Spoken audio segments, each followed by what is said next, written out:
खूबसूरत से जंगल में बहुत से पंछी रहते थे। उसी जंगल में हरियाली तोते, गौरी कोई और लूसी कबूतरी भी रहती थी। पर उनके जीवन में खुशी दूर दूर तक नहीं थी, क्योंकि वहाँ पे एक जालिम चील का आतंक था, जो हर रोज किसी न किसी पक्षी का अंडा या बच्चा लेकर चली जाती और उसे उनकी आंखों के सामने मार के खा जाती। इसीलिए वहाँ का कोई पक्षी खुशी नहीं था। उस चील के आतंक से सब डरे सहमे रहते थे। वो कहीं और जाना भी चाहते तो चारों दिशाओं में उन्हें कोई भी ऐसी जगह नहीं मिली जहाँ उन्हें आसानी से भोजन मिल पाए। इसलिए वो सब वहीं रह रहे थे। एक दिन रानो नाम की चिड़िया अपने पति टुन्नू चिड़िया के साथ वहाँ आती है। अपनी जंगल में नए मेहमान को देखकर वो सब बहुत खुश होते हैं, लेकिन मन ही मन दुखी भी हो रहे थे, क्योंकि अगर उनके बच्चे हो जाएंगे तो ये जगह उनके लिए बिल्कुल भी सुरक्षित नहीं रहेगी। टुन्नू चिड़िया जब भोजन की तलाश में बाहर जाता तो रानो चिड़िया बाकी पक्षियों से बातें करती। ऐसे ही उन लोगों के बीच में बहुत गहरी दोस्ती हो जाती है। अरे रानो, तुम यहाँ क्यों आई हो? पता है तुम्हें, ये जगह तुम्हारे आने वाले अंडों के लिए बिल्कुल भी सुरक्षित नहीं है। यहाँ पे एक चील का आतंक है जो हर रोज आती है और जिस किसी के घोंसले में उसे अंडे या बच्चे दिखे वो उसे लेकर चली जाती है। अगर तुम्हारा अंडा इस दुनिया में आया तो वो चील तुम्हारे अंडे को लेकर भी चली जाएगी और तुम्हें पता भी नहीं चलेगा।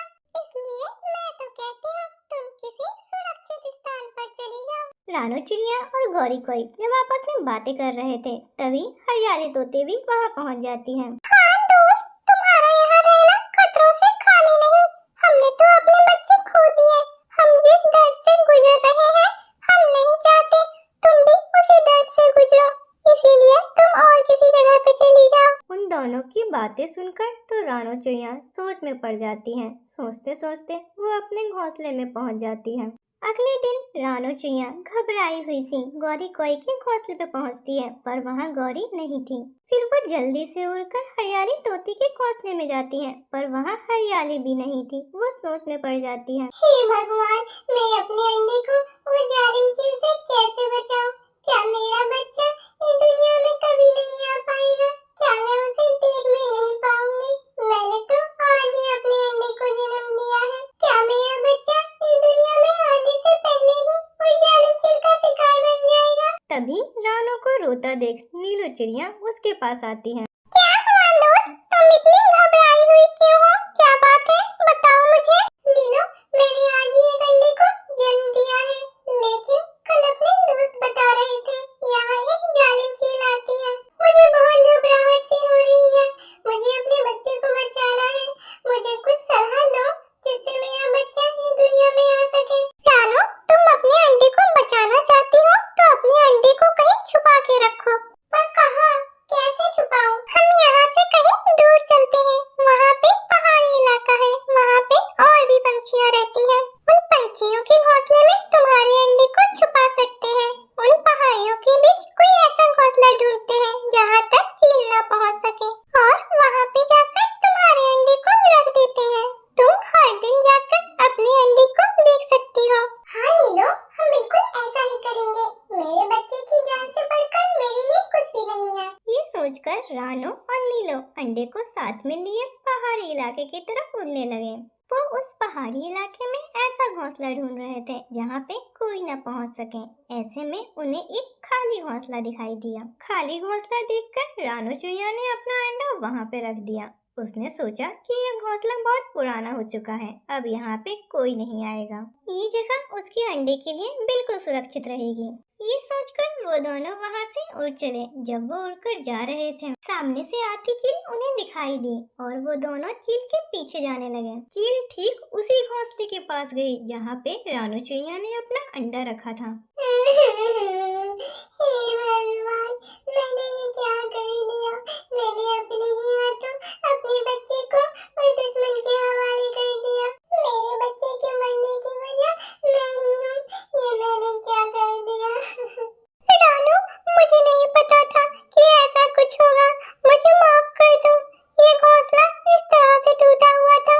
मुझे लगा यहाँ कोई नहीं आएगा। ये जगह तुम्हारे अंडे के लिए बिल्कुल सुरक्षित है। मैंने नहीं सोचा था ये घोंसला उस जालिम चील का होगा। मुझे माफ कर दो रानो। नहीं नहीं नीलो, इसमें तुम्हारी कोई गलती नहीं है।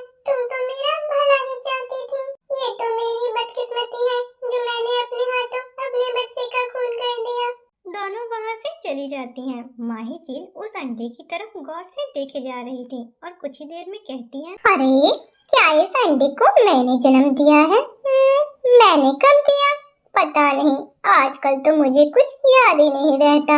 क्या हो गया है मुझे? कुछ दिनों के बाद उस अंडे में से एक चिड़िया का बच्चा निकलता है। उसने सामने चील को देखकर उसे माँ कहकर बुलाया और उसे अपने गले से लगाया। चिड़िया के छोटे से बच्चे के मुंह से माँ सब सुनकर चील की आंखों में आंसू आ जाते हैं। उसे अपने बच्चे की याद आ जाती है। अब तो मेरी भी बच्ची इस दुनिया में नहीं है। इस बच्चे को देखकर लगता है जैसे भगवान ने मुझे मेरा बच्चा दोबारा लौटा दिया हो।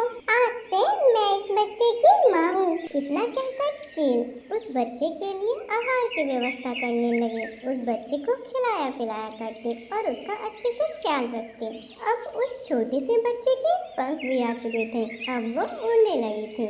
इन दिनों चील की तबीयत बिगड़ने लगी। एक दिन, बेटा, इतने दिनों तक मैंने तुमसे एक सच छुपा कर रखा है। मैं ये नहीं जानती कि तुम यहाँ पर कैसे आए। बेटा, तुम मेरी संतान नहीं हो। तुम्हारे मुंह से अपने लिए माँ सब सुनकर मैंने तुम्हें अपना लिया था, पर आज अब लगता है मेरी सांसें कभी भी थम जाएंगी। तुम अभी बहुत छोटे हो। तुम्हें कोई भी जानवर या पक्षी अपना शिकार बना लेगा। इसलिए मैं चाहती हूँ तुम अपनी माँ के पास दोबारा चले जाओ। तुम्हारा रंग रूप देखकर मैं तुम्हें तुम्हारी माँ का पता बता सकती हूँ। इतना कहकर वो चील रानो चिड़िया के घोंसले का पता बताती है और उस बच्चे को वहाँ जाने के लिए कहती है। तभी वो बच्चा बोलता है,